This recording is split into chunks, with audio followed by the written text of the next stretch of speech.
Muy buenos días a todos y a todas. Muchas gracias por conectarse a este curso virtual internacional, Pedagogías Críticas.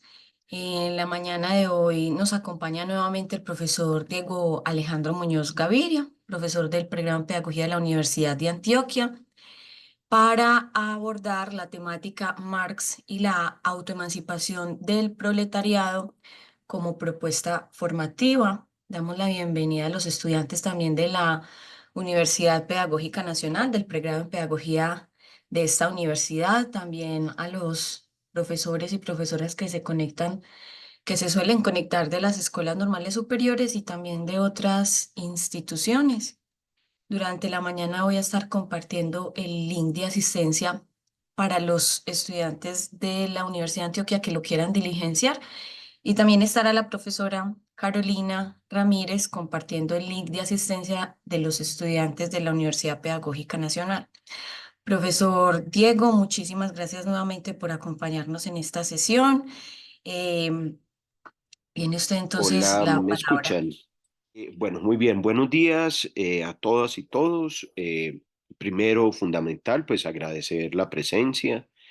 Entiendo que hoy, en paralelo a un espacio como este, hay otros que muestran, digamos, la pervivencia, la constancia y la importancia de las luchas sociales.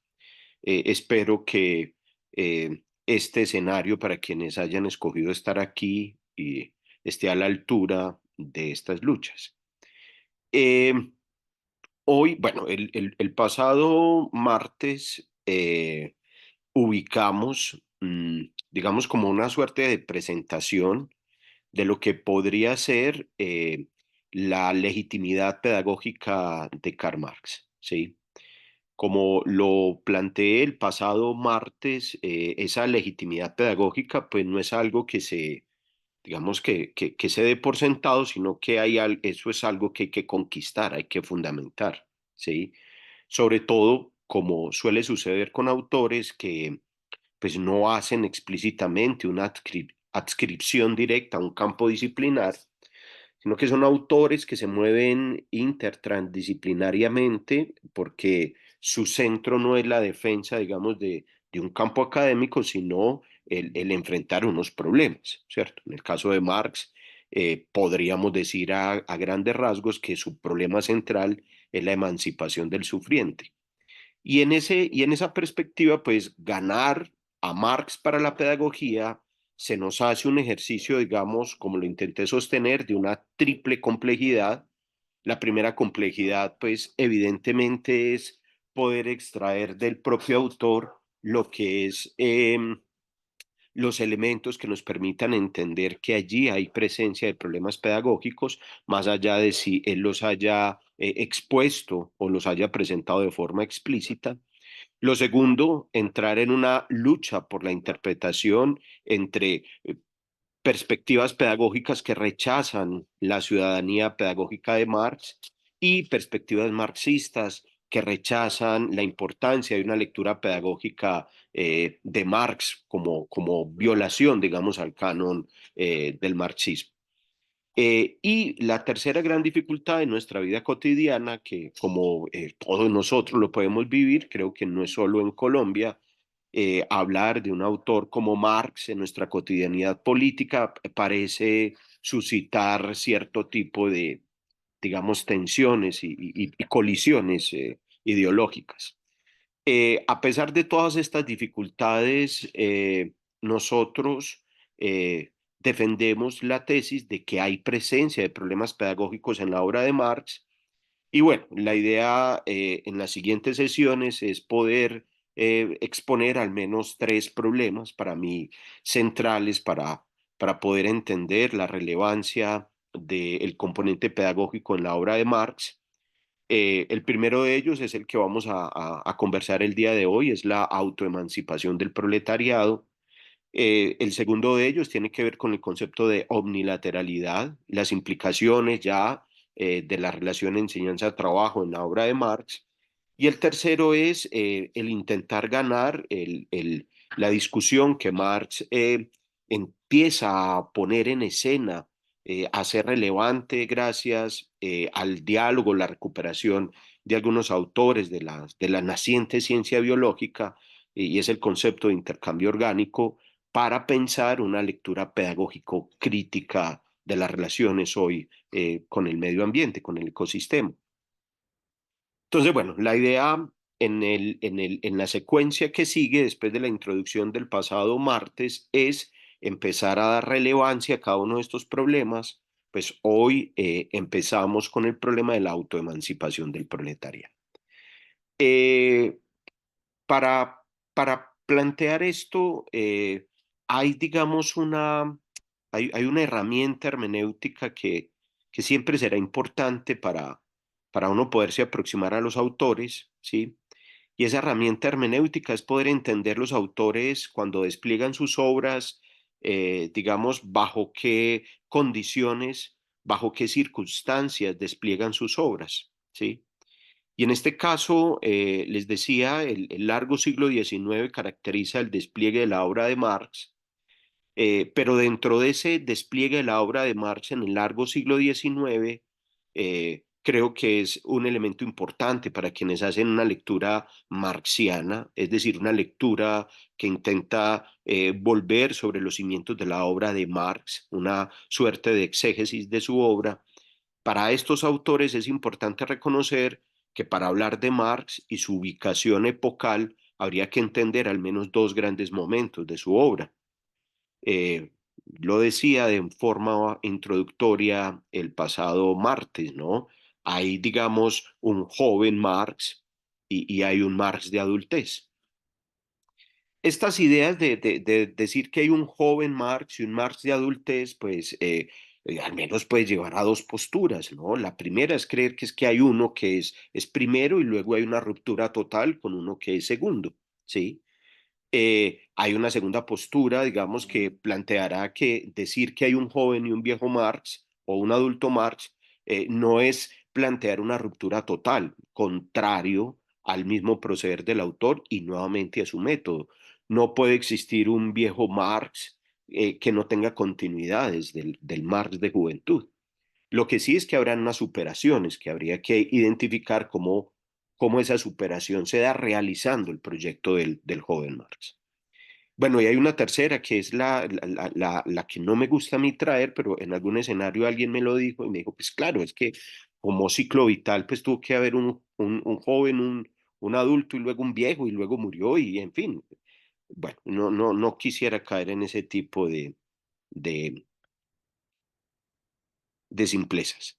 Eh, Defiendo la idea de que existiendo problemas que van, digamos, dando algo que podríamos entender como el momento juvenil de la obra de Marx y elementos que nos permitan ayudar a entender que hay algo así como una obra de adultez en Marx, hay una continuidad y por ende, pues la tesis althuseriana, por ejemplo, de que la diferencia entre el joven y el viejo Marx es porque el viejo Marx encuentra la ciencia y digámoslo así, deja de lado esos asuntos problemáticamente filosóficos que estaban en su juventud.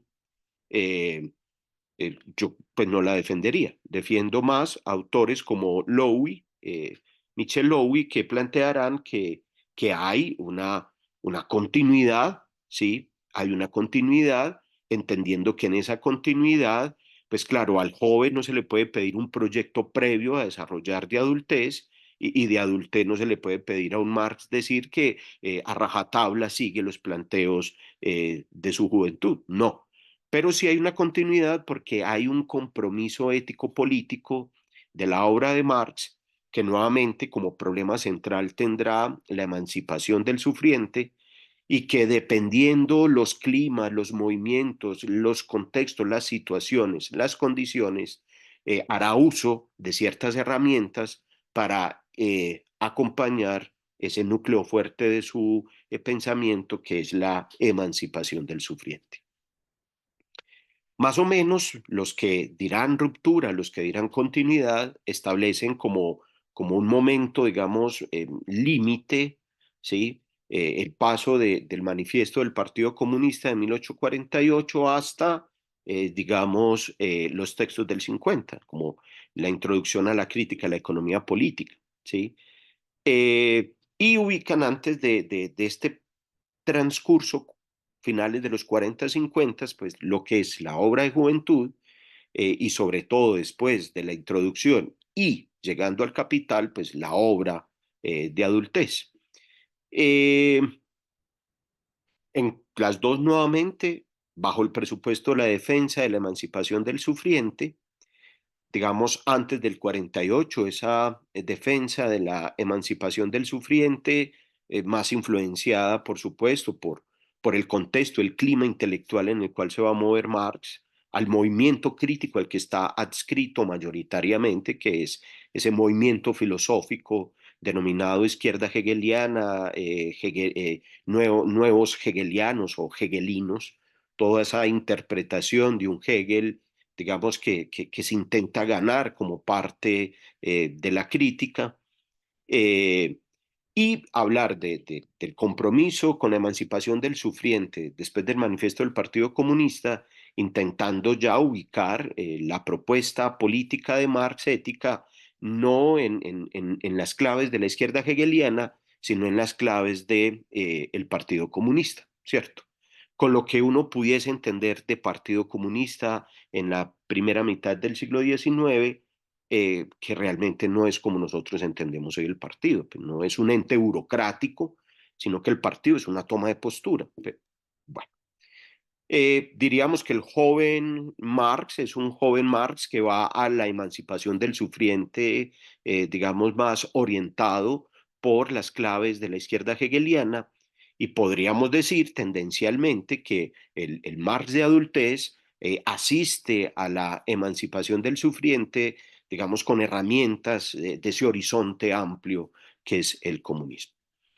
Eh, la idea de la autoemancipación del proletariado es una idea que empieza a aparecer en el joven Marx, y va ganando posición hacia el Marx de adultez.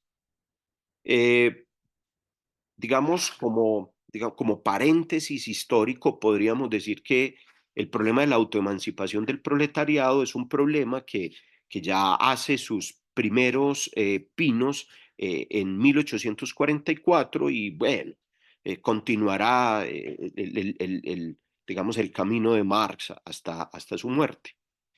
Eh, 1844 es, digamos, un momento de discontinuidad, digámoslo así, importante, y es importante por varias razones. La primera razón, pues, parece pues, que genera incluso una obviedad terminológica, es porque antes del 44 Marx no utiliza el concepto proletario. Eh, Otro elemento importante es porque en el 44 Marx está, digamos, ajustando cuentas con su referente inicial crítico, que es de izquierda hegeliana. En el 44 Marx está un poco, digamos, motivado, entusiasmado a establecer puentes con el pensamiento socialista utópico francés, eh, bueno, y con Owen del mundo inglés, pero digamos poder dialogar con estos pensadores que Marx sí había leído antes, pero aún no había encontrado, digamos, como el punto de amarre para conectar su obra con la obra de estos autores y los movimientos que representan. Eh, y porque además para el 44, sobre todo en la segunda mitad del 44, acontecimientos del levantamiento proletario como el levantamiento de los tejedores de Silesia ya le muestra a Marx pues un horizonte que podríamos, volviendo a las tesis del 45 sobre Feuerbach, enunciar ya como praxis revolucionaria. Eh, Eso quiere decir que para atender al primer tema en esta recuperación de problemas pedagógicos en Marx, al menos desde mis límites, y ese primer problema de la autoemancipación del proletariado, hoy nos vamos a centrar en el joven Marx, y nos vamos a centrar en el joven Marx en el periodo de 1844 hacia 1845. O sea, ese año es un año bastante interesante. Eh, pero antes de eso, pues por supuesto, debo mostrar qué fue lo que implicó que este 44 fuera el polvorín del pensamiento político de Marx. Digamos, Aragués, este filósofo español, dirá, es en el 44 donde queda claro el proyecto de Marx. eh, y vamos a ver por qué. Hay que entender tres cosas de este contexto, del contexto de los 40, ¿sí?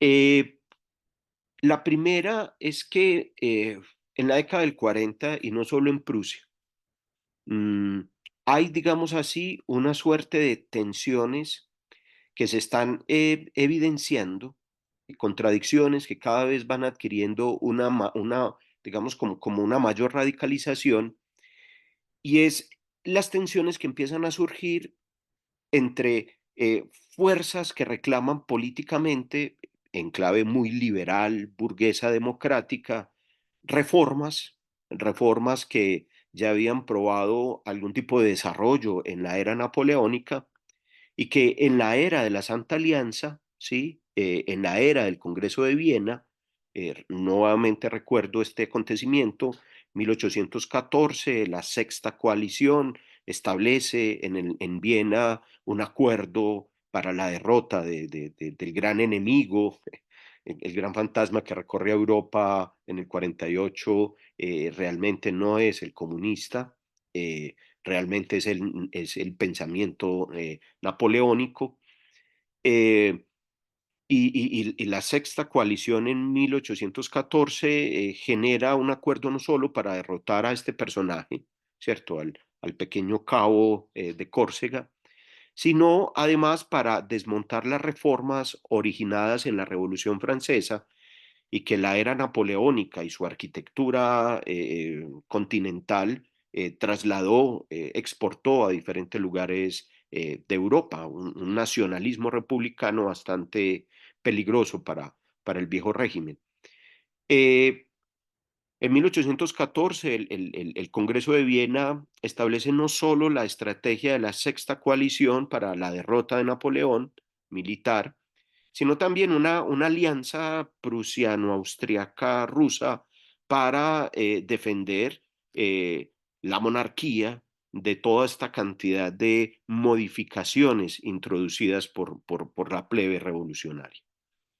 Eh, esas tensiones nuevamente lo planteaba el pasado martes, va a dar levantamientos tempranamente, 1820, 1830, en fin, pero en los 40 la Santa Alianza tiene, digamos, una gran dificultad, y esa gran dificultad es que las formas de censura, las formas de absolutismo de la Santa Alianza no pueden sostenerse eh, dejando o desconociendo los gritos de reforma que estos ideales liberales republicanos aletean por toda Europa. Las reformas constitucionales están, digamos, a la entrada de la casa, ¿no? Toca la puerta, las reformas constitucionales, el derecho al voto, más allá del voto sensitivo, eh, la universalización del voto, las reformas educativas tendientes, digamos, al cumplimiento de ese planteo ilustrado, instruccionista de una educación pública, obligatoria y gratuita. Mm, esa confusa idea de libertad que a veces asume la forma burguesa de la libertad de empresa y por ende el problema de los aranceles y por otro lado, desde una intelectualidad mayoritariamente filosófica, la idea de la libertad de pensamiento y con ella la defensa de instituciones como la universidad, pues estarán ahí, ¿cierto? Estarán ahí tocando la puerta de forma bastante convulsionada. Todos estos problemas en 1840 nuevamente, pues no solo están en territorio, digamos, prusiano-alemán, germano, y eso está sonando por todos lados, pero el contexto en donde Marx enfrenta estas tensiones de los 40 es en Prusia. Y es en Prusia, en una de las regiones que luego de la derrota de Napoleón y luego del desmontaje de la Confederación del Rin, vuelven a ser parte del Imperio Prusiano, y es esta región del Rin, esta región renana, ¿cierto?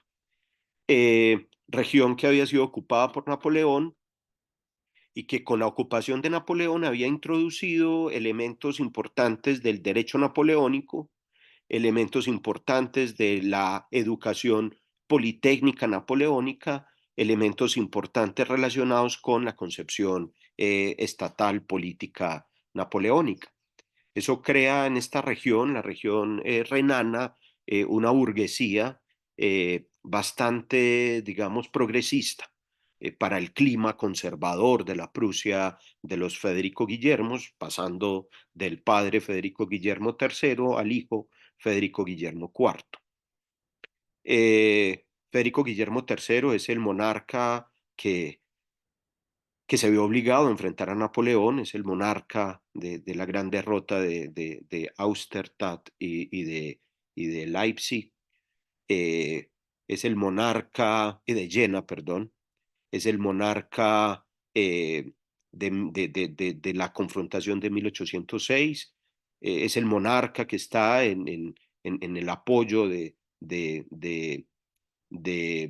Blücher en la derrota de Napoleón en Waterloo, es el monarca que introduce las reformas de 1810, entre ellas la reforma educativa propuesta por Humboldt y es la Yamaha, pero también la propuesta de von Clausewitz en la reforma del ejército prusiano.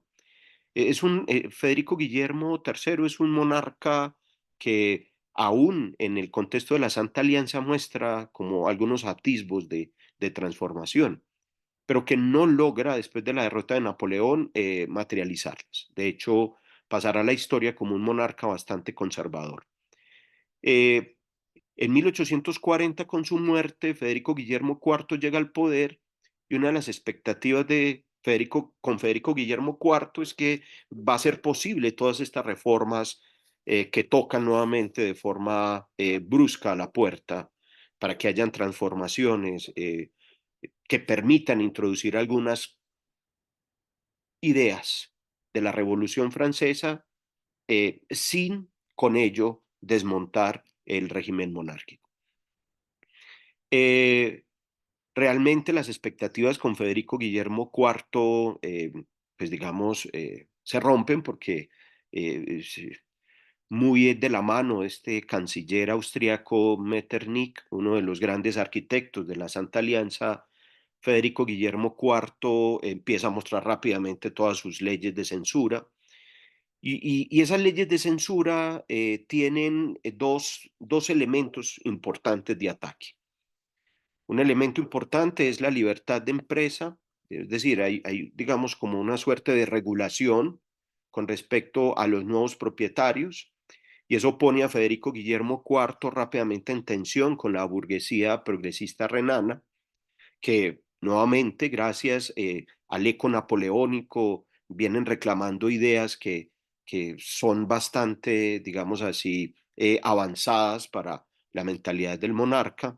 Y el otro objeto de ataque de su censura es la libertad de pensamiento, y en ella el centro no es la burguesía liberal renana, sino progresista renana, sino los jóvenes hegelianos, el pensamiento crítico hegeliano, esos profesores y estudiantes universitarios que van por ahí nombrando cosas que fácilmente pueden poner en entredicho la legitimidad teológica y política del Estado prusiano como Estado luterano. Las censuras de Federico Guillermo IV en la década del 40 son las que tiene que enfrentar Marx, no las censuras desplegadas por los Borbones en Francia, no las censuras que aparecen en el contexto inglés, no, las censuras son estas, y por eso, aunque suena localista o focalista, la idea en los 40 de Marx de una suerte de emancipación alemana, eso aún nombrado como muy territorialmente adscrito, da pistas para un proyecto que en un autor por su filosofía y su política no podría quedarse una tesis como esta anclada a un territorio. Es un pensamiento que intenta abarcar la totalidad. Eh, en los 40, sí, Marx, digamos un poco de esto, pues Marx ha terminado 1841 su formación doctoral en filosofía, formación doctoral, pues con todos los problemas que acarrea terminar un doctorado, pero adicional a esto, la triple censura que cae sobre Marx. La primera, pues por ser joven hegeliano, ¿cierto? Por ser parte de esos eh, eh, agitadores, filósofos.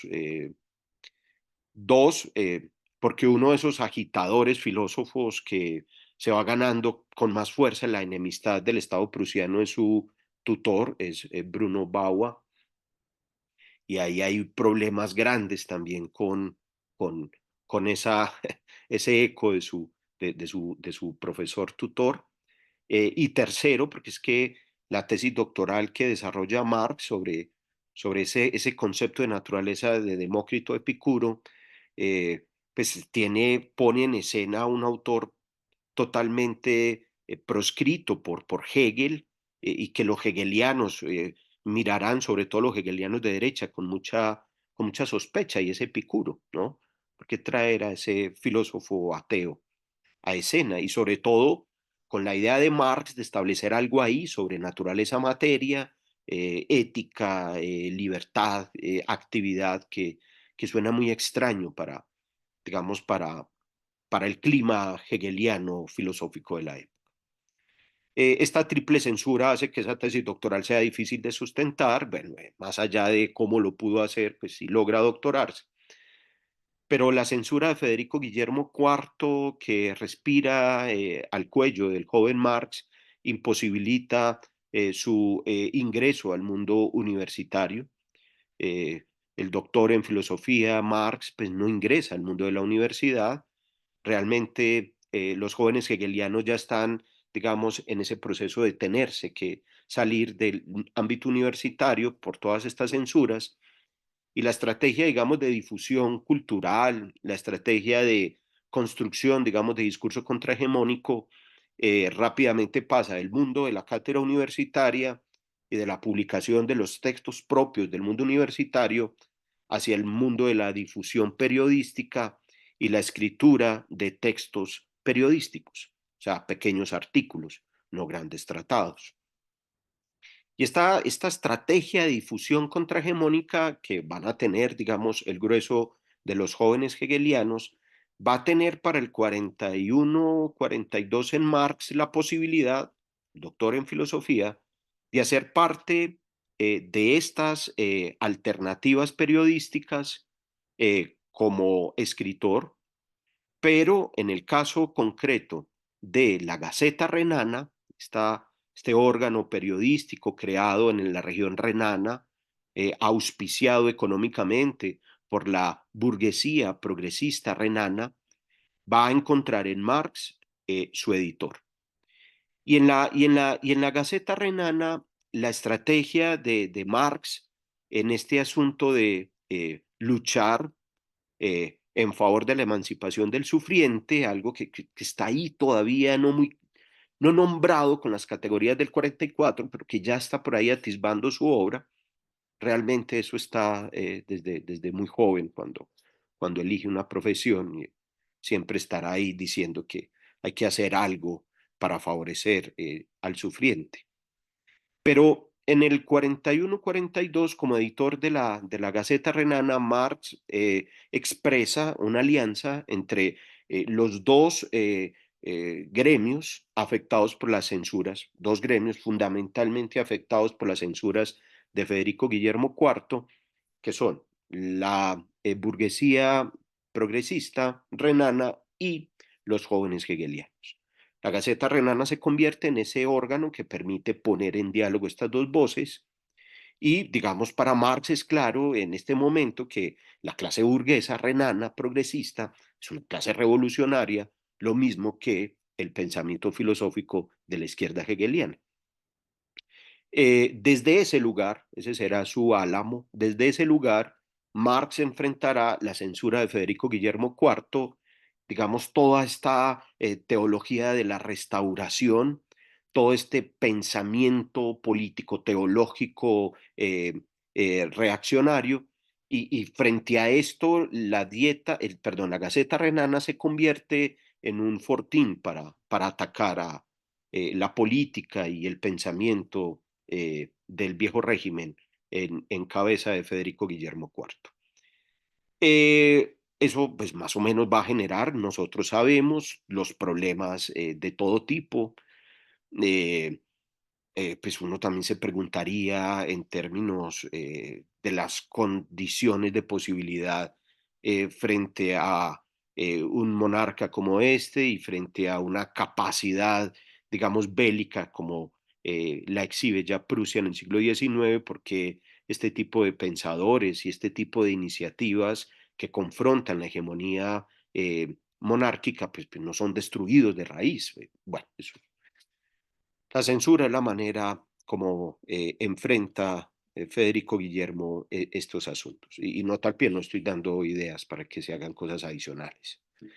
Eh, Sin embargo, en 1842, bueno, entre muchas de las cosas que empiezan a aparecer, eh, hay una figura jurídica que viene del Sacro Imperio Germano y es las dietas, ¿cierto? Las dietas son una figura, digamos, jurídica que el Sacro Imperio Germano había construido con la idea de poner en discusión, como asambleas, para poner en discusión ciertos temas, ¿no?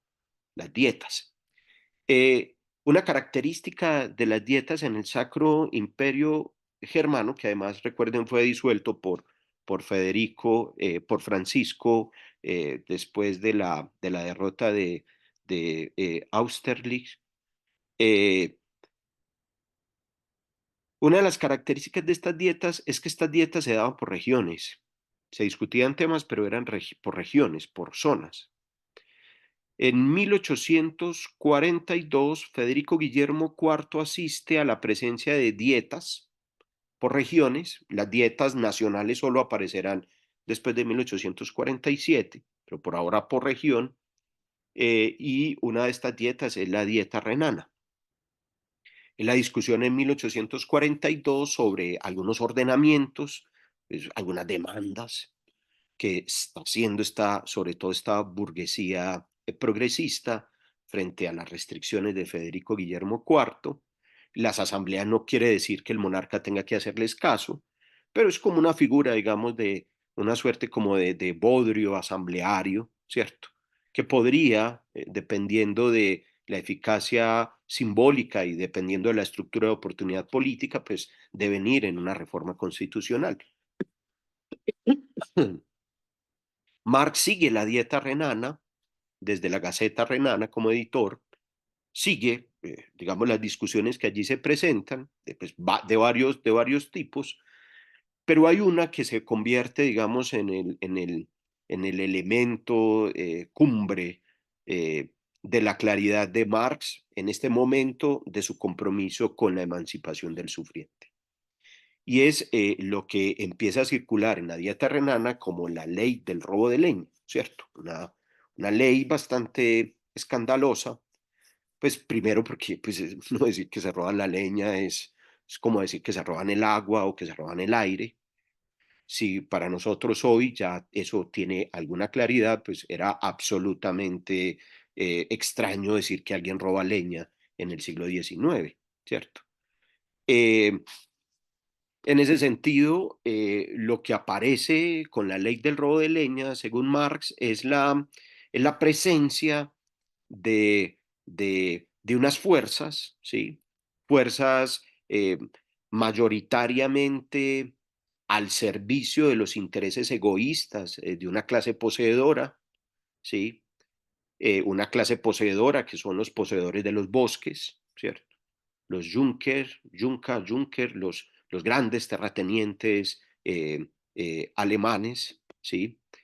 Eh, estos depositarios de la figura que el derecho alemán, el derecho histórico alemán, traerá de una forma bastante, digamos así, peligrosa, y es la figura de el derecho consuetudinario de los propietarios, algo así como que hay un derecho heredado por costumbre de quienes son propietarios, y por ende hoy los terratenientes aparecen como beneficiarios del derecho consuetudinario de los poseedores, eh, y las fuerzas que aparecen ahí, las fuerzas jurídicas, las fuerzas estatales, las fuerzas militares, están al servicio del interés egoísta de los poseedores del bosque, ¿cierto?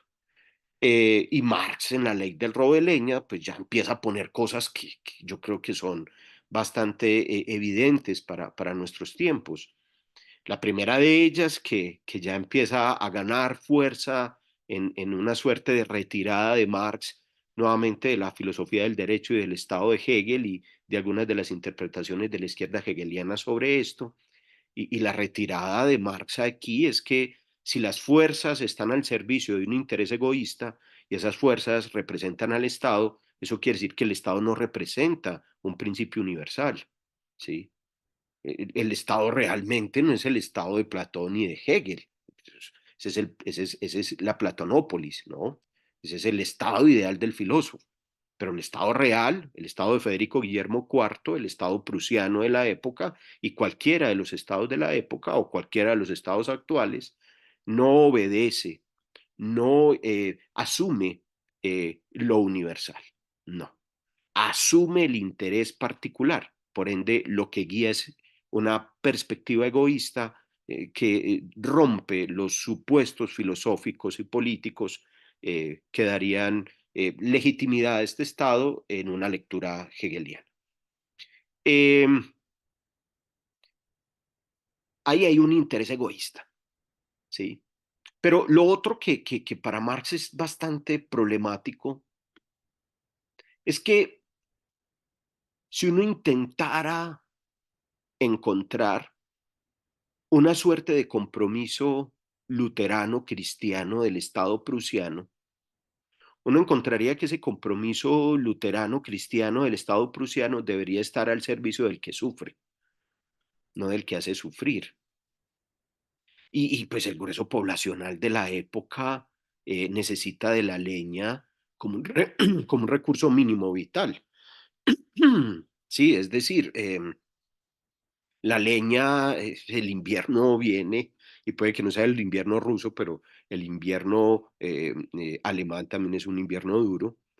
Pues no hay electricidad en esa época, ¿no? Y se necesita preparar alimentos, y el grueso poblacional pues no tiene tierra, no tiene propiedad.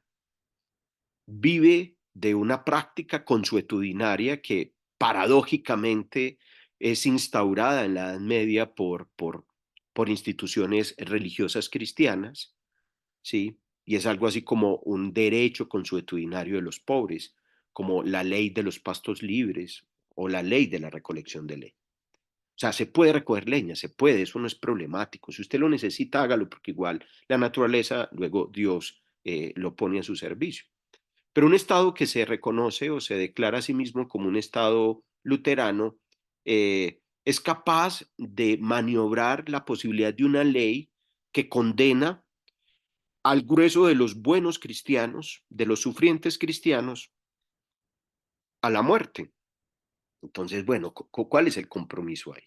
No solamente el problema del egoísmo, de la ruptura de un interés universal en el Estado, sino además el problema, digamos, de una concepción teológica que no va como, digamos, la figura de una lectura de Cristo que va al pobre, ¿cierto? A asistir al pobre, sino una figura muy restauradora, monárquico, oligárquica, que pone el sistema en contra de la criatura sufriente. Estas cosas, bueno, Ben Said lo trabajará muy bien en este libro, contra el expolio de nuestras vidas, una defensa del derecho a la soberanía energética, a la vida y a los bienes comunes, ¿no? La lucha de los bienes comunes hoy tiene, digamos, una antesala en la discusión que Marx plantea sobre la ley del robo de ley. Bueno, y esto tiene otras pormenores. Marx es un estudioso del derecho, recuerden, fue lo primero que estudió. Marx es un autor que conoce muy bien la lógica y en ese momento Marx encuentra problemas lógicos, problemas, no sé, de caracterización del delito en la ley del robo de leñas, porque ¿qué es robar leña? ¿Qué es robar leña? O sea, ¿cuándo aparece? ¿Cuándo aparece el hecho de robar leña? ¿Cómo se estipula ese hecho? Y eso no es claro en la ley. Lo que sí es claro es que hay alguien que si recoge leños secos ya es condenado a ser un ladrón y pasa de ser un cristiano, eh, digamos, con muy buenos exámenes de conciencia, con muy buen testimonio, pero empobrecido, que recoge un leño, pasa de ser el buen cristiano con buen testimonio a convertirse en un ladrón. Y bueno, y cosas que van en la estipulación de la pena, que van desde la amonestación económica, ¿cierto? Hasta cargas de caballería, y fueron ciertas, ¿sí? La Guardia Forestal tenía orden de cargar sus caballos contra los recolectores de leña si los recolectores de leña no se dispersaban rápidamente. Mm. Bueno, eso para un Estado racional, ético, pues eso no tiene sentido. Bueno, eso ya lo empieza a ver.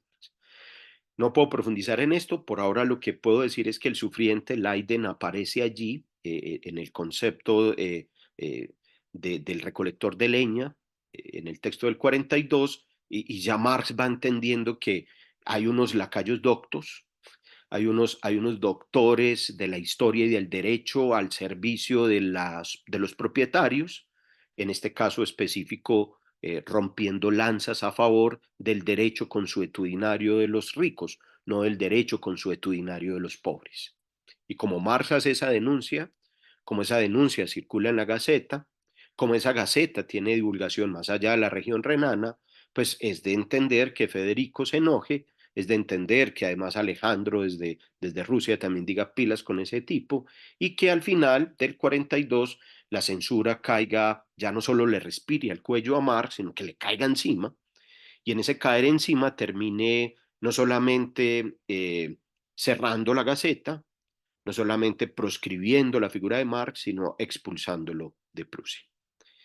Y en ese peregrinaje del 42 al 44, en la salida de Marx, Marx tiene, digamos, un aliado ya en territorio francés, en París, ¿cierto? Tiene a Arnold Ruge y Ruge le dice a grandes rasgos que hay que emigrar a París porque en París hay otros aires, ¿cierto? Hay unos aires, digamos, más cercanos a ese proyecto que Marx creyó poder desarrollar en la Renal, ¿sí? Eh, pero que ya entiende Marx que no es la alianza con la burguesía, la alianza poderosa o la alianza potente en la defensa de la emancipación del sufriente, porque las luchas de la burguesía van hasta la propiedad privada. Y otro de los guiños que tiene ahí en ese texto Marx es volviendo a Rousseau y sobre el origen y fundamento de la desigualdad de los hombres y también con cierta lectura, como Proudhon entendió esto, Marx lanza ahí la idea de que pues, si vamos a hablar del robo, hay un robo primigenio y no es la recolección de leño, es la creación de la propiedad privada.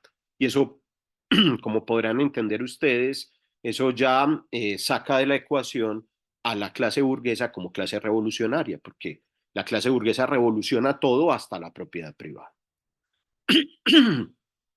Marx entiende en ese paso del 42 al 44 en su migración de Prusia a Francia que, que hay que buscar otros aires y esos aires tienen, digamos, como el llamado, la motivación de encontrar una articulación con los pensadores franceses, fundamentalmente con los pensadores que vienen teniendo algo así como una lectura de la situación del obrero, ¿sí?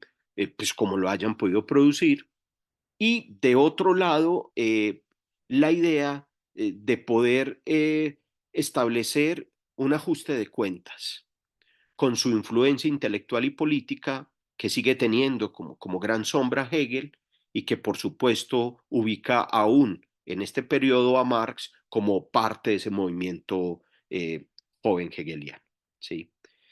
Eh, en el 43, en esa migración, Marx dedica, sobre todo en Kreuznach, su reflexión a hacer un balance de esa filosofía del Estado y el derecho de Hegel. Eso es lo que les comentaba el pasado martes. Eso da origen al texto que solo será publicado por allá en 1927 en el Instituto Marx, Engels, Lenin o el Instituto Moscú, eh, como la crítica a la filosofía del derecho y del Estado de Hegel, ¿sí? Básicamente, en el 43 Marx está ya asumiendo la distancia de esa concepción hegeliana que ubica al Estado como representante institucional, digamos, de este proceso de racionalización, que por ende conecta los derivados del Estado con pretensiones universales. Y llamar lo que muestra es que el Estado realmente, como el caso del Estado de Federico Guillermo IV en relación a la ley de robo de leña, pues realmente no es un Estado universal ni es racional, es un Estado egoísta que sigue burocráticamente los intereses de una clase en el poder. Y eso también lleva a Marx a discutir un poco la tesis hegeliana de esa confusa idea del Estado burocrático monárquico como una expresión del Estado racional. Y más la utilización, digamos, ideológica de ganarse a Hegel como un filósofo del Estado prusiano, defensor del Estado prusiano. Mm, Eso ya pone a Marx en distancia, pero la otra distancia, es decir, ya Marx aquí dirá, el Estado realmente obedece a las clases a los intereses de la clase que domina, y eso es un egoísmo. Pero también empieza a aparecer en los manuscritos del 43 una reflexión de Marx que va a ser muy interesante en el 44, y esa reflexión es cuál es la función del sufriente, ¿cierto? O sea, ¿qué función cumple el sufriente? O sea, el sufriente, el sufriente materializa, el sufriente encarna, encarna. Y por ahora, la tesis hegeliana sería el sufriente sufre, pero la actividad para sobrellevar o para sacar de ese sufrimiento no está en manos del sujeto que sufre, está en manos del Estado. O sea que la actividad está en el Estado, la pasividad está en el sufriente. La actividad está en lo espiritual estatal y la pasividad está en lo material sufriente. Con lo cual las comunidades sufrientes son pasivas a espera de la intervención, ¿sí? Y no es que en el 43 más resuelva que el sufriente debe ser activo, todavía no. Pero lo que sí puede ubicar ya Marx en el 43 es que al menos la actividad, esa actividad espiritual, hegeliano-feuerbachiana, no es una actividad que venga del Estado, eh, pero sí de una suerte de filosofía, ¿sí? Que haga suyo el tema de el sufrimiento o la emancipación del sufriente. O sea que si hay ahí, en el 43, Lowy lo dirá muy interesantemente en el texto Leer a Marx y también en su tesis doctoral, La teoría de la revolución en el joven Marx, Lowy lo dirá de esta manera, dirá algo así que en el 43 Marx todavía tiene un atisbo, digamos, de élite filosófica, que muy parecido a lo que hará luego 1903, no, 1900, bueno, posteriormente Lenin en su texto ¿Qué hacer?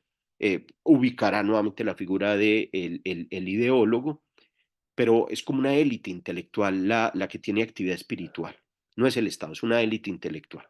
Y esa élite intelectual en su actividad con el pueblo sufriente permite, como lo hace Marx en el 43, retomando esa expresión griega del demos, permite configurar un demos radical, una sociedad democrática radical donde pues claramente el sufriente puede liberarse, pero no por actividad propia, por intervención del filósofo, digamos, revolucionario. Bueno, el 44, ya llegamos al 44, esto es una antesala para que ustedes entiendan que cuando en el 44 Marx eh, eh, inicia sus actividades intelectuales y políticas en París, está, digamos, en consecuencia, en proceso de cosas que vivió eh, por estar en el contexto de la Santa Alianza, de cosas que vivió por estar en el contexto de la censura de Federico Guillermo IV, de cosas que vivió por la desilusión de la alianza revolucionaria con la burguesía liberal progresista renana, ¿sí? Está en consecuencia del proceso de intentar organizar un poco su pensamiento para ver si las claves heredadas del hegelianismo le serán suficientes para entender algo que le interesa a él y pues no es una teoría del conocimiento, ¿cierto? Lo que le interesa a él es la emancipación del sufriente. Eso está donde me va a dar. Ya para el 44 entonces, ya con el proyecto, seguir con esta forma, digamos, de militancia intelectual, seguir con el proyecto de la escritura, de la divulgación. En este caso, la estrategia son los anales franco-alemanes. Nuevamente, con Ruge establece el itinerario de ese proyecto y esa empresa editorial intenta establecer ya una alianza entre nuevamente la izquierda hegeliana, no con la burguesía como pasó con la Gaceta, sino con el socialismo utópico, con los representantes del comunismo francés, ¿sí? Que de hecho utilizaban ya algunos de ellos la expresión comunismo. Eh, Era un intento de vincular movimientos revolucionarios intelectuales. Eh, bueno, cuenta la leyenda que es un proyecto, digamos, que no logra prosperar. Sabemos que hay solo el tiraje de una edición de los anales franco-alemanes. Sabemos que en esa edición del tiraje franco-alemán no toda digamos, lo que podríamos ubicar como izquierda hegeliana hará participación, pues aunque Feuerbach no siempre estuvo de acuerdo con hacer parte de esta designación, aunque sí fue, digamos, eh, como el incitador de la denominación de izquierda hegeliana, Feuerbach declina la participación allí. Eh, a Marx le escribe una cosa así como muy poco cortés, porque no tenía mucha relación con Marx, aunque Marx sí tenía gran admiración por Feuerbach, pero Feuerbach sí es amigo de Ruge y con Ruge Feuerbach le plantea que, pues, que la estrategia a él no le parece conveniente. Y es una devolución que le hace a Ruge incluso después de haberse editado los anales franco-alemanes, porque Feuerbach está en contra de la tesis de Marx, del texto del que me dedicaría ahorita, la tesis uno, es que la crítica a la religión se encuentra terminada. Eh, lo segundo digamos que entorpece el proyecto es la no participación de autores del mundo francés, autores que no logran encontrar migas, hacer alianzas con esos pensamientos todavía como tan metafísico-teológicos de los pensadores alemanes. O sea, todavía están pensando la relación teología política y pues, si nosotros en Francia estamos pensando, por ejemplo, el problema del hambre del proletario, o el problema del salario, o el problema de la propiedad privada, y eso pues como que no pega, ¿sí? Eh, Sin embargo, pues el texto se edita, no tiene gran difusión en el contexto francés, exceptuando pues algunos migrantes alemanes que llegan al mundo francés. Para el mundo prusiano, pues la censura de Federico Guillermo IV pues evita que llegue a territorio y bueno, eso termina siendo como empresa editorial una empresa fallida, pero como legado este único tiraje de los anales franco-alemanes deja textos muy interesantes para la discusión, ¿cierto? De muchos autores. En el caso concreto de Marx, dos textos centrales, ¿cierto? La parte inicial de los manuscritos de Kreuznach o Introducción a la crítica de la filosofía del derecho de Hegel, y el texto de Marx reaccionando al texto propuesto por su tutor, el texto titulado Sobre la cuestión judía. Estos dos textos de los anales franco-alemanes se vinculan a la idea de Marx de pensar la emancipación del sufriente por varias razones. La primera, porque el concepto de emancipación ya hace aparición aquí. No es que Marx haga una gran teoría, no hay una sistematización, no hay no hay, digamos, una arquitectura conceptual muy clara de Marx sobre el problema de la emancipación. Sin embargo, en el 44 aparece el concepto, ¿sí? Y aparece el concepto, además con una diferencia entre emancipación humana y emancipación política. Diferencia que aparece en el texto Introducción a la crítica de la filosofía del derecho de Hegel, con la idea de perfilar la emancipación humana en relación con una revolución radical que haga apertura o que ubique como sujeto histórico al proletariado, y sobre la cuestión judía, la idea de la emancipación humana como algo que permita ir más allá de una superficial y epidérmica contradicción entre teología y política, y por ende creer que una de las maneras de emanciparse es secularizando el Estado, o lo que los franceses luego llamarán laicización. Realmente no se ha descubierto el elemento más potente o más peligroso de la alienación, que va más allá de lo explícitamente religioso.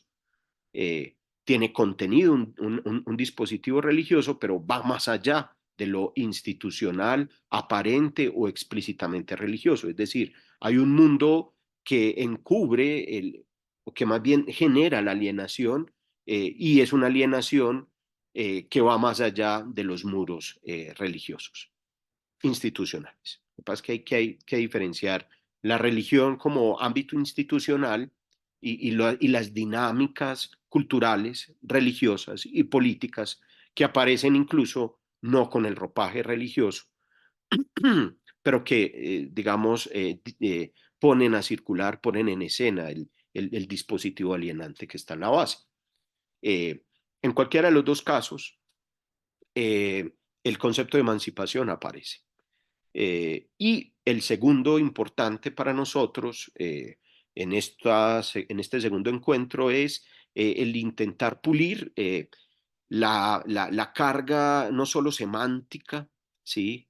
El problema antropológico, el problema político que está en la base del paso del concepto de sufriente al concepto de proletario. ¿Sí? Entonces, estos dos textos del 44, los anales franco-alemanes, pues son importantes por estas dos razones.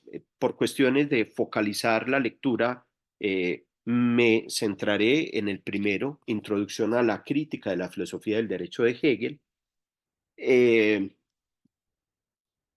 este texto tiene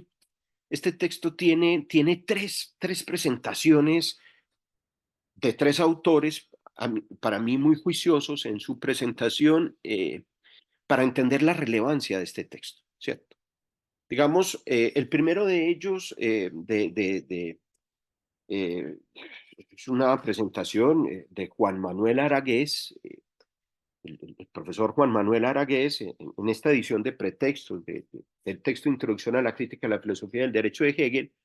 Aragués dirá que este texto, que es un texto, digamos, corto, que es un texto que no es de los textos, digamos, que están en la primera línea de las obras de Marx.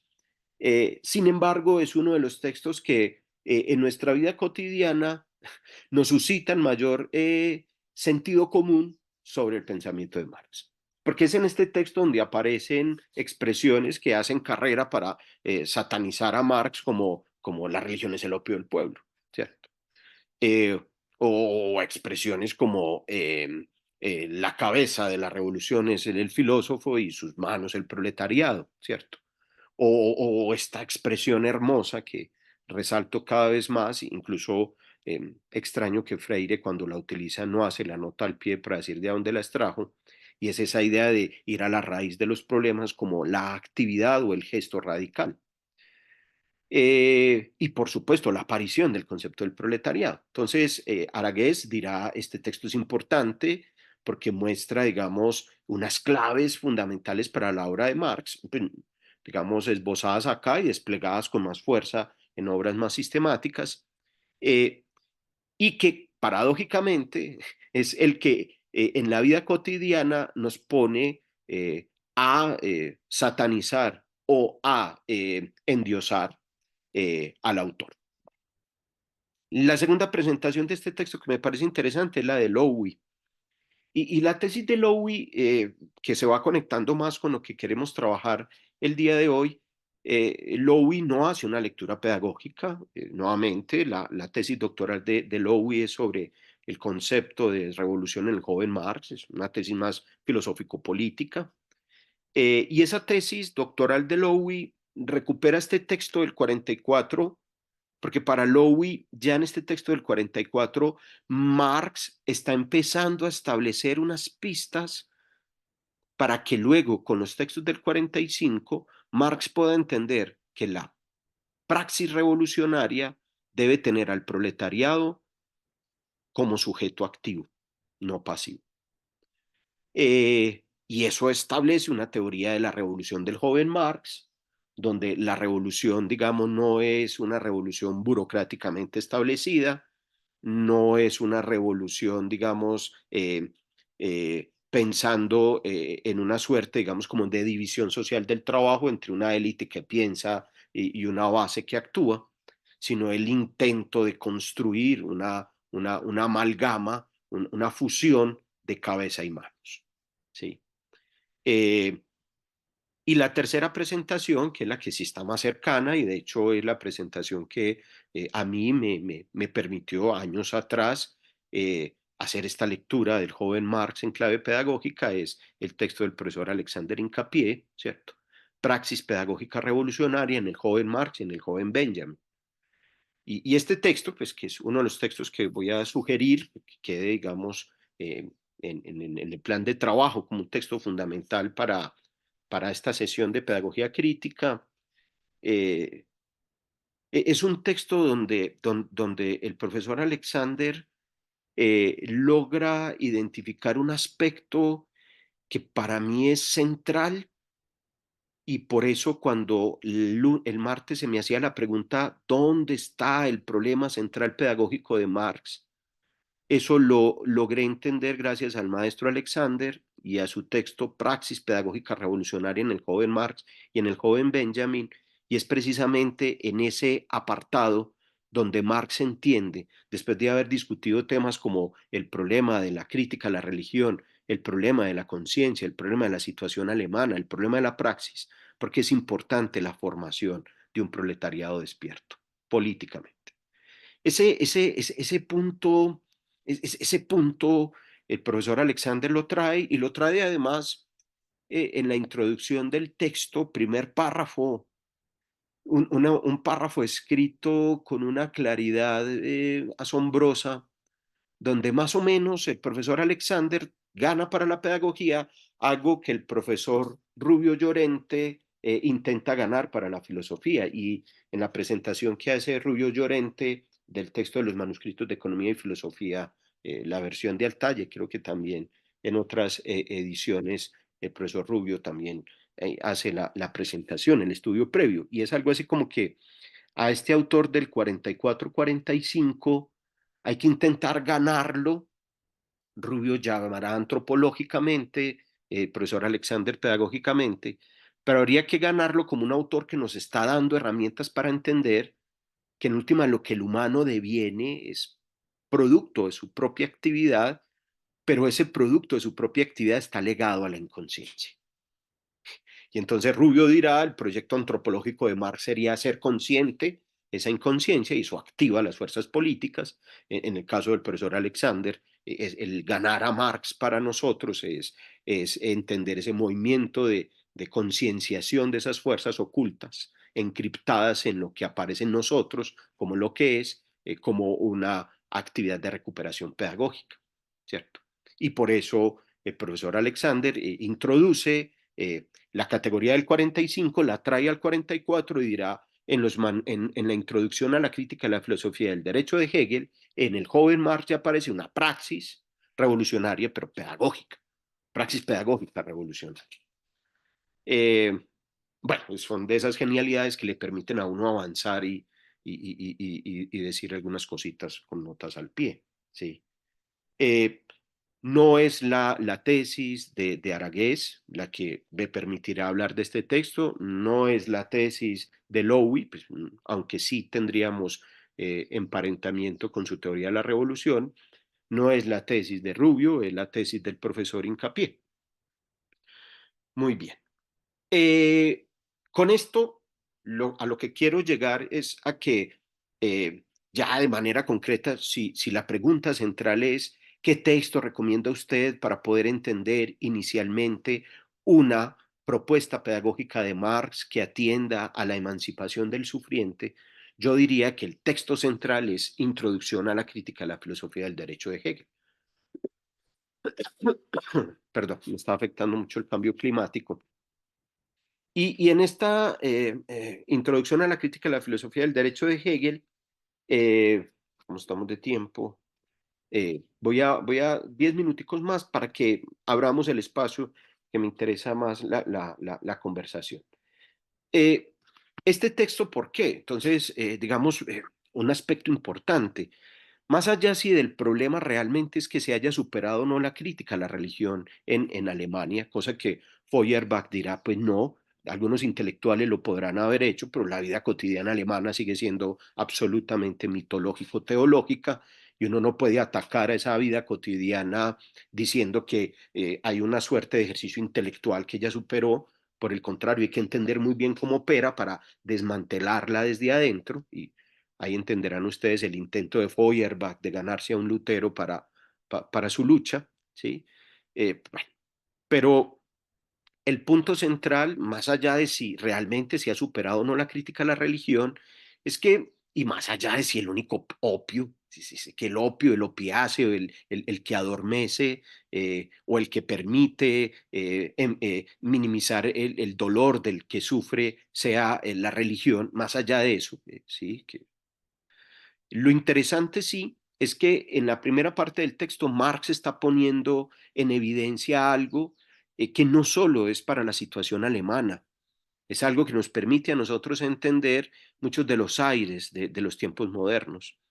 Y ese problema es el problema de eh, en tiempos en donde hay tanta actividad política, en esos tiempos donde hay tanta actividad política, ¿cierto? Nuevamente la lucha por las reformas, la lucha contra el viejo régimen, el intento de desmontar a la monarquía comúnica clase en el poder, justo en estos tiempos donde hay tal despliegue de fuerzas políticas, el grueso de la población, que es el grueso de la población que es sufriente, se desactiva políticamente.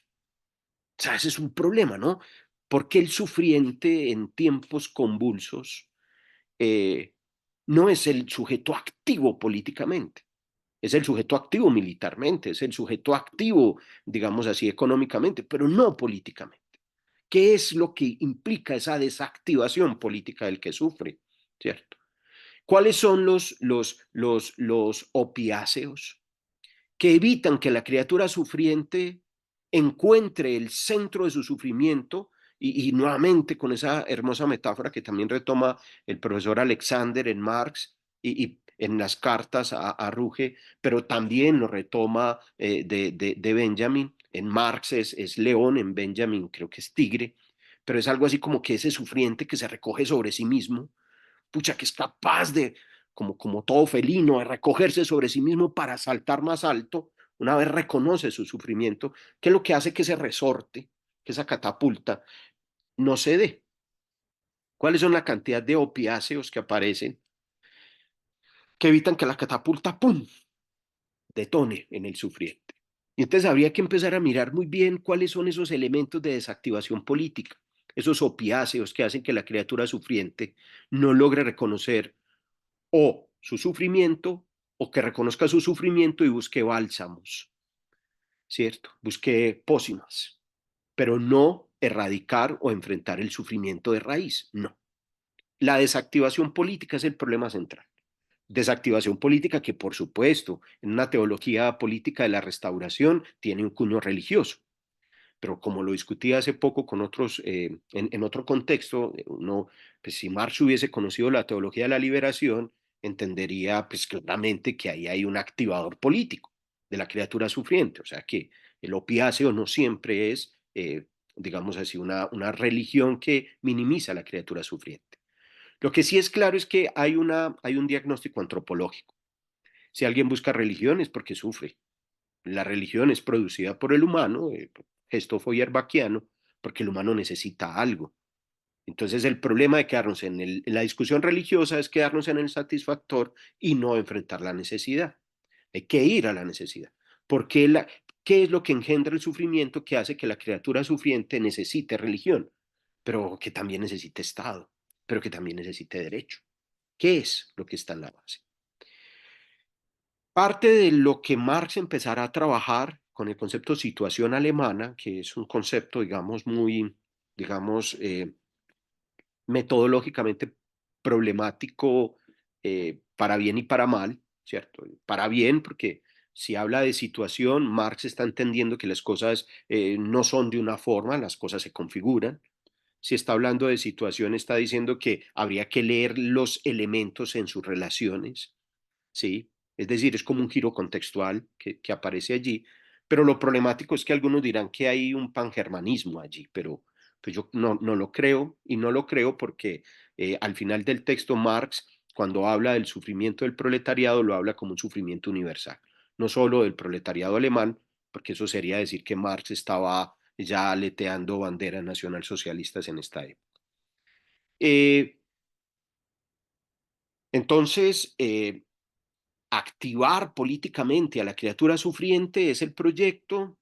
Para ese proyecto Marx tiene que mostrar muy bien cuáles son como los discursos, las prácticas, las herramientas que han operado en el mundo alemán para desactivar desde el derecho romano, perdón, germano, ¿sí? El derecho histórico germano, desde la filosofía del Estado y el derecho de Hegel, ¿cierto? Desde todo el componente teológico luterano estatal, burocrático, pues muy parecido al diagnóstico luego de Kafka, desde las formas, digámoslo así, articuladas al romanticismo alemán, ¿sí? Toda esa idea, toda esa escuela de la historia alemana que habla de la historia no real alemana, sino de la historia del ideal alemán, ¿sí? Y que por ende reconoce la historia del caballero Teutón, ¿sí?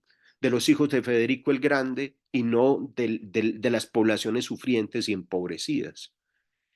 Eh, todo eso lleva a Marx, digamos así, a una discusión y también, pues, por supuesto, las discusiones que él establece con las alternativas socialistas de la época, más o menos planteando que si la izquierda hegeliana pretende ir más allá de la filosofía, digamos, desarrollando el proyecto filosófico hegeliano, el proyecto socialista quiere avanzar dejando de fuera la filosofía y de lo que se trata es de una praxis que vincule elementos teórico-prácticos, vincule la cabeza con las manos, pero que vincule la cabeza con las manos no solo, digamos, en el sentido de creación, no solo en el sentido de mayor capacidad de reflexión, no solo en el sentido de mayor capacidad, digamos, de actuación, sino de compromiso con la criatura sufriente, ¿sí? Una praxis que ya introduce la idea de que no es solo teoría práctica, sino además teoría práctica al servicio de la emancipación del sufriente. Eh, y no porque el sufriente ya aparece al final del texto del proletariado, no solo porque el sufriente, digamos, tenga un sufrimiento que le sea particular, porque atender al sufrimiento del sufriente de manera particular es atender a un egoísmo, sino la manifestación del sufrimiento del sufriente como el sufrimiento de la humanidad en conjunto, ¿cierto? En el grito tengo hambre, todos nos reconocemos, todos y todas nos reconocemos. Entonces a ese grito hay que atenderlo, ¿sí? Eh, en ese sentido, las cadenas del sufrimiento del proletariado son radicales, van a la raíz del problema y son universales, porque no reclama la particularidad del sufrimiento que podía identificar la clase burguesa en tiempos de hegemonía aristocrática. No, es el sufrimiento universal, porque el grito tengo hambre es un grito que a todos y a todas nos convoca. En ese sentido, el proletariado nuevamente es la clase que aparece en la historia para luchar, para desaparecer como clase. Esa es la tesis doctoral de Lowy y esa es la importancia del concepto de revolución en el joven Marx, que además, luego del 45 aparecerá con otra adjetivación, revolución permanente. O sea, es una revolución constante de desmontaje de todas estas situaciones opresoras. Eh, entonces, termino para que podamos conversar, sí, más bien abrir las preguntas, diciendo que el gesto pedagógico que ya podemos reconocer en la introducción a la crítica de la filosofía del derecho de Hegel es la propuesta educativo-formativa de activar políticamente el proletariado para que el proletariado sea actor de su propia liberación, ¿sí? O, como lo quise titular para este encuentro, propuestas educativo-formativas que permitan que el proletario se autoemancipe. Muy bien, bueno, dejo hasta ahí, entonces abro el espacio para preguntas, no sé, comentarios, ¿sí? Recuerden, muchas gracias, profesor Diego. Recuerden que pueden levantar la mano para activarles el micrófono y la cámara o también pueden escribir a través del chat.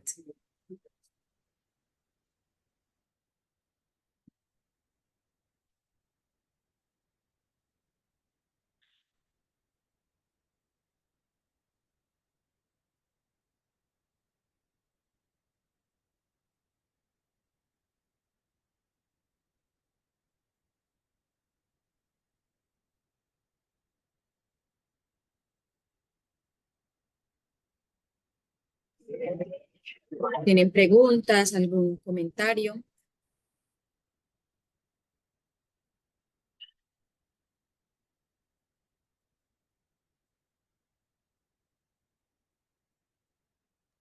Parece que no, profesor Diego. Eso será bueno o malo. Que hará nuestra imaginación. Todavía no tenemos esa capacidad. Y cuando uno se deja guiar por cierto tipo queda uno como, ay. Asumamos que todo quedó supremamente claro. Vení, pero Laura, hay una pregunta que tú me hacías el martes. Voy a oír a ella, Ah, ¿cierto? bueno, le agradezco mucho. Y es que lo que pasa, Laura, es que realmente el problema de la emancipación, ¿sí? Como lo dije inicialmente, no es que haya una teoría, Laura, ¿no es cierto? No encuentra en Marx, digamos, una obra donde el concepto de emancipación sea un concepto como, primero, que sea constante, porque de hecho tiende a desaparecer. Y segundo, donde él dedique apartados en extenso para poder como derivar qué es lo que está queriendo decir por emancipación. De hecho, sobre la cuestión judía, esa relación emancipación humana, emancipación política, aparece ahí como tímidamente puesta en escena. Pero los estudiosos del concepto de emancipación, los que han profundizado en este problema de la emancipación, pues, Mollenhauer, ya lo habíamos dicho en pedagogía, algo de esto hizo Habermas en el 68 para poder establecer el interés emancipatorio, Horkheimer también lo hizo en ese texto de teoría tradicional, teoría crítica. eh, una de las claves de quienes recuperan el concepto de emancipación es que ahí hay unos atisbos interesantes en la obra de Marx para, con base en el concepto de emancipación, hacer algunas distinciones. Voy a poner la primera distinción. Históricamente, el concepto de emancipación no es un concepto que haya tenido, digamos, una aparición y un despliegue claramente filosófico-político. Su origen es más jurídico, ¿cierto? Y la vieja expresión es del derecho romano, ¿cierto? La emancipatio. Emancipatio es como un derecho otorgado, es como una libertad dada por, ¿cierto? Ese origen, digamos, jurídico, hace que muchos autores de cuño ilustrado, con la idea de recuperar el principio de actividad, hagan de lado el concepto de emancipación porque les parece que emancipación tiene una sobrecarga sustantiva, una sobrecarga, digamos así, de una cosa que se otorga, pero no de una actividad, de una acción. Uno de los primeros, un punto importante es que Marx es el autor que recupera emancipación no como el derecho, sino como acción, emancipare. Y la emancipare en Marx como acción ya pone la emancipación en proceso, en transitividad. La emancipación es una actuación constante. Entonces, ahí hay como una primera cosa que me parece interesante. El concepto de emancipación articulado al principio de la actividad humana. Segundo elemento importante, la emancipación empieza, digamos, a tener relevancia con las luchas después de 1789, ¿sí?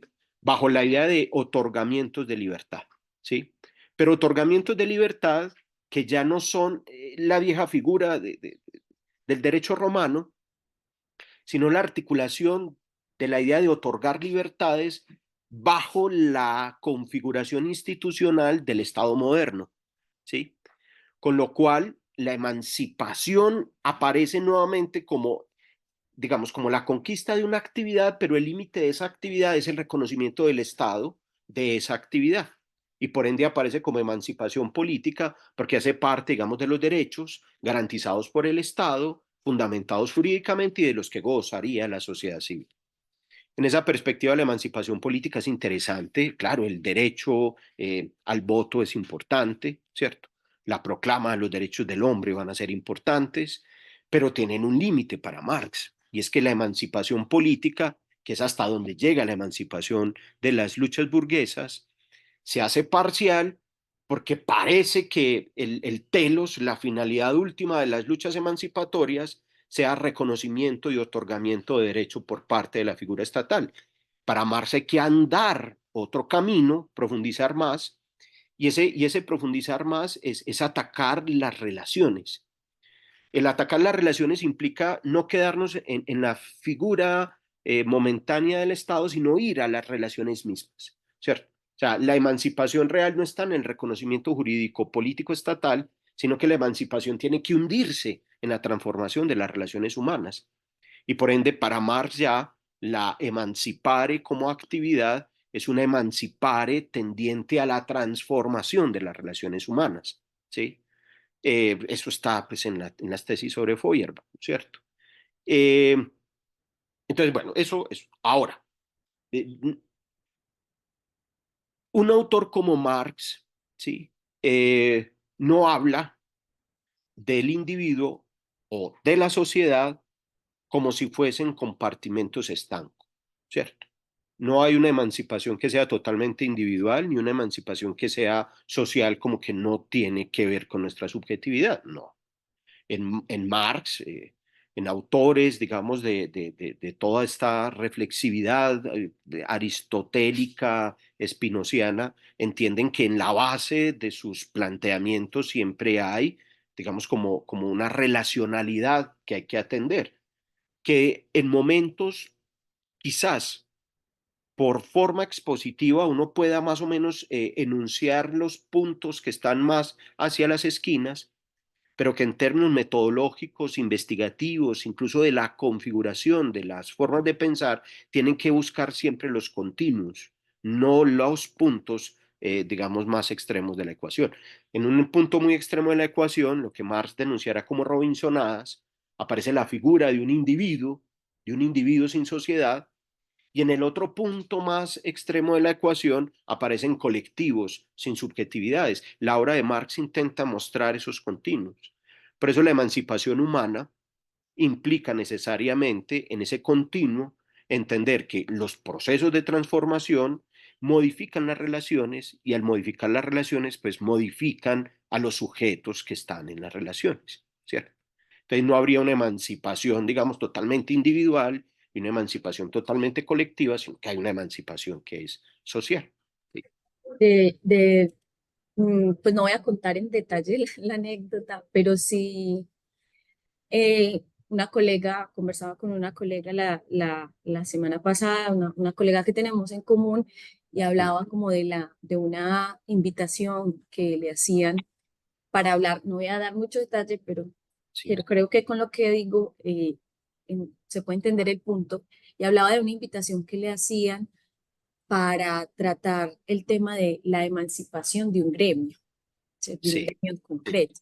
Entonces, sí. claro, en la conversación surgía la pregunta, o sea, ¿es posible hablar de que un gremio se puede emancipar intelectualmente Ajá. o ya por hablar de un gremio hay una segmentación con respecto a a otros Mm, gremios o la sociedad misma? Teníamos como ujú. esa discusión y por eso nos surgía como también la inquietud, por lo menos Oh, desde Marx, ¿qué podría decirse al claro. respecto? Y entonces, Laura, por Marx, la entrada puede ser ese gremio, pero no se puede caer en ese gremio porque tiene que haber una reconciliación con la totalidad. Para el momento en donde estamos, el concepto de totalidad antropológica que está utilizando Marx es el Gattungswesen, ¿no es cierto? Algo así como el ser genérico, la especie en su conjunto. Pero luego él intentará dejar eso, porque eso tiene también ahí unas resonancias teológicas, y se irá hacia la idea del ser social, ¿cierto? Entonces, la idea es poder entender que uno puede entrar por un gremio, pero el gremio no se puede quedar autorreferenciándose porque eso reproduce la división social que Marx está atacando sociológicamente, ¿cierto? Pero sí, sí, pues se corre mucho riesgo y sobre todo, Laura, esos riesgos caben en el campo de la emancipación política. Ese riesgo cabe ahí, pero no en el de la emancipación humana. Claro, es que hace ruido, por ejemplo, hablar de un gremio que se puede emancipar Mm, y que llega a emanciparse suena a hacer ruido que pueda autoproclamarse como emancipado. Creo que sería una contradicción. Es como absoluta. cuando un filósofo dice yo soy filósofo o yo Mm, soy la autoridad, cuando son cosas que se atribuyen al otro, que se le reconocen al otro, decir yo ya me emancipé, creería yo claro. que es una contradicción. Claro, claro. Ahora, y esto también hagamos esta salvedad con la reflexión que traes, Laura. Cuando Marx habla de la emancipación del proletariado, ojo, el proletariado, como aparece como concepto filosófico en el texto del 44, tiene una salvedad, y es que es el sufrimiento universal. O sea, proletario realmente en este momento no está hablando de un gremio de obrero industrial, diferente, no, es un pool de sufrientes que a diferencia del concepto anterior, sufriente, oprimido, que también la utiliza Marx, el problema para Marx de utilizar la expresión sufriente u oprimido es que todavía tiene una carga del que sufre pasivo, ¿sí? El concepto de proletario introduce en Marx un sufriente activo, ¿cierto? Pero bueno, pero dejémoslo como una expresión amplia, no solo un sector, porque estoy de acuerdo contigo. Si ese sector, uno, busca su emancipación y no se reconecta no se reconcilia con la totalidad, eso es gregarismo, segregacionista. Y dos, si además se denomina como un gremio ya emancipado, eso es burocracia. Muchas gracias, profesor Diego. Si quiere, damos paso a algunas preguntas. Es que las estaban escribiendo. Ah, ok. Si quiere, damos Por, paso a estas preguntas, profesor. ¿Se las ok. leo o las quiere usted leer? Por favor, es que aquí me es difícil con este computador. Bueno, la primera realmente no la entiendo. Dice, ¿con qué te encuentras hoy en la escuela? ¿Crees que es frustrante y surgen nuevos sufrientes? Esa es la primera. La segunda, las propuestas pedagógicas que buscan activar políticamente al proletariado, ¿qué papel juegan en la educación contemporánea? Si tenemos en cuenta precisamente que en general la educación busca perpetuar las ideologías hegemónicas como propone Apple, por ejemplo. En ese Mm, sentido, la educación emancipadora quedaría relegada a las educaciones populares o incluso a las motivaciones individuales. Esa es la ok. segunda. Ujú. Y la última, habías comentado que eran tres postulados o sucesos importantes en la obra de Marx. Una era la emancipación. ¿Cuáles eran las otras dos? No me di cuenta si las nombraste, dice. Eh, bueno, yo tampoco, pero vamos a ver si la Bueno, bueno, vamos a ver si logro hacer algo de sinapsis neuronal. Bueno, tres preguntas duras. A ver, la primera y la segunda creo que tienen mucha relación, ¿no es cierto? Y esa relación es que eh, esto es perogrullada, pero lo quiero traer acá y sobre todo en Marx. Cuando Marx está analizando el problema educativo, no solo está hablando de la escuela, ¿cierto? Es decir, la escuela sí es una institución, digamos, que se va a hacer target, objeto de ataque de Marx, porque es una institucionalidad que concentra estrategias educativas burguesas y que se imponen a la población, ¿cierto? La escuela se impone como una estrategia educativa burguesa, de inculcación ideológico burguesa. Althusser lo dirá como aparato ideológico del Estado. Pero Marx entiende que el problema educativo no es solo ese. O sea, la educación circula en la vida cotidiana por prácticas religiosas, por prácticas tradicionales. Recuerden, la propaganda empieza ya a ser camino con la producción de los primeros periódicos y demás. Es decir, el problema educativo en Marx no es solo la escuela. Ahora, suponiendo que nos vamos a centrar en el problema, en la denuncia de Marx a la escuela. La denuncia de Marx a la escuela, como la denuncia de Marx a cualquier tipo de institución, tiene una doble implicación. La primera implicación es que cuando uno va a una institución, uno va a lo instituido de la institución, lo que la institución es. Y por supuesto, la escuela tiene un proyecto, la escuela está articulada a unas fuerzas. O sea, la escuela tiene algo instituido. Y cuando y es muy importante en autores como estos, es decir, críticos, poder entender lo instituido, porque si no, uno no entiende contra qué está peleando, ¿sí? Y ustedes ya están muy jóvenes, nosotros los viejos, por allá desparchados los sábados, uy, qué cosa tan dolorosa, pero desparchados los sábados, viendo Sábados Felices, veíamos por allá una cosita que llevan una escuelita en tu corazón. No, las lecturas instituidas como lecturas críticas de lo que ya está, es para que entendamos que la escuelita no es para llevarla en el corazón, es para poder entender que hay un proyecto hegemónico en la escuela. Pero lo mismo que pasa con la escuela, pasa con otras instituciones. Marx entiende que las instituciones no son solo lo instituido, porque lo instituido es, digamos, trabajo muerto. Lo instituido es lo que ya se nos dejó. Pero hay otra dinámica que es instituyente.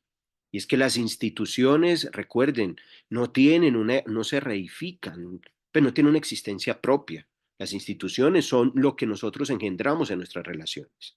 Y si entendemos que lo que se ha engendrado en relaciones anteriores, que nos han heredado una versión instituida de la escuela, eso quiere decir que nuestras relaciones, tomando conciencia de lo que se nos ha heredado, y desalojando esas herencias de nosotros o superándolas, podemos dimensionar, dirigir, dinamizar esas instituciones y por ende hacerlas instituyentes.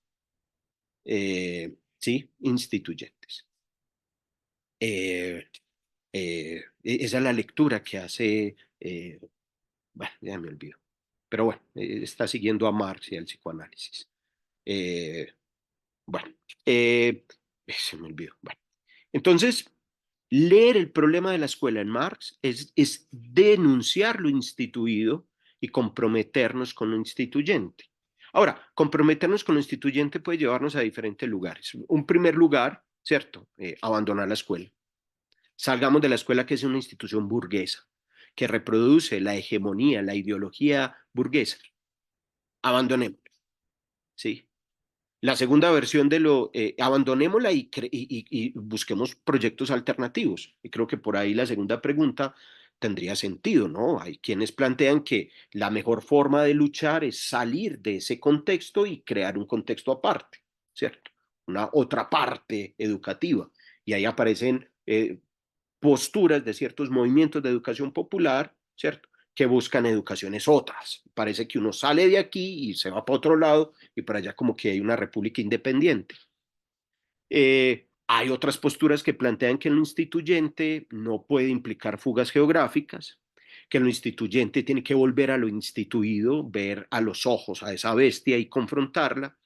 Y en ese sentido hay perspectivas de Marx, por ejemplo, algo que luego trabajaremos con el profesor Mario Manacorda, las propuestas de escuela politécnica, es seguir con un proyecto escolar quizás, pero un proyecto escolar que bajo lo instituyente y bajo la metodología de la revolución permanente esté desplegadas como praxis pedagógicas revolucionarias que hacen confrontar todo intento de cosificación, todo intento de estandarización de lo escolar.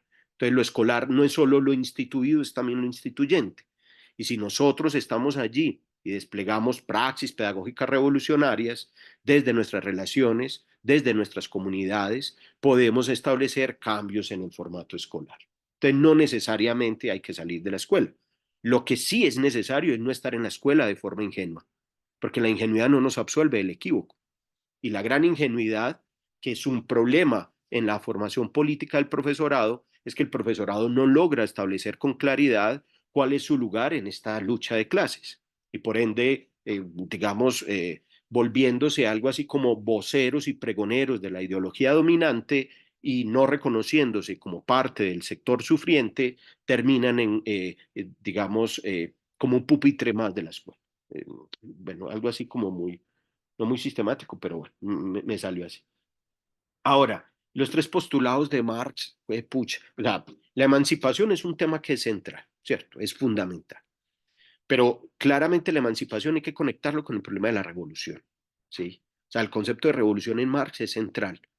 El concepto de revolución en Marx va a tener reelaboraciones. No es lo mismo el concepto de revolución de Marx antes de la Comuna de París, donde Marx está diciendo, uy, sí, sí, esto se está calentando. La burguesía se calentó, mire cómo destronó rápidamente a la aristocracia. Si esto se calienta, nosotros podemos destronar rápidamente a la burguesía. Algo así como una revolución que puede dar el golpe de gracia.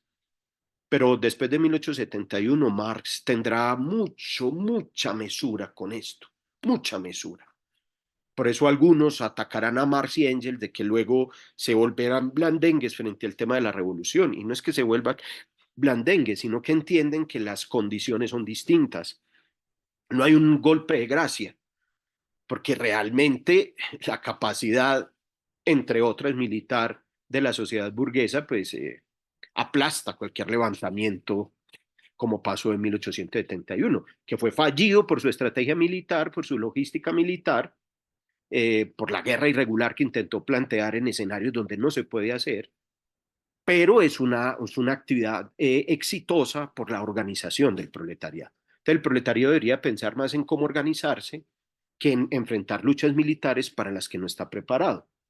Ese es un tema que dejo en punta, un tema que es, digamos, candente y que puede llevar a discusiones posteriores.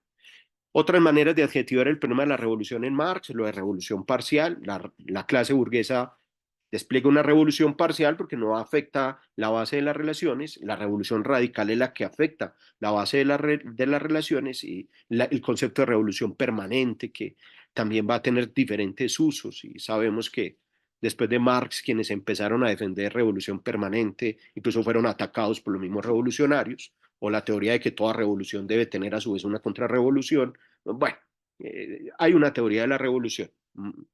Lowy sería ese sería un segundo concepto. Y yo creo que el tercero, digamos, volviendo a lo que le planteaba ahorita la profesora Laura, es la idea de entender esa emancipación y esa revolución en el contexto amplio de la especie, ¿no?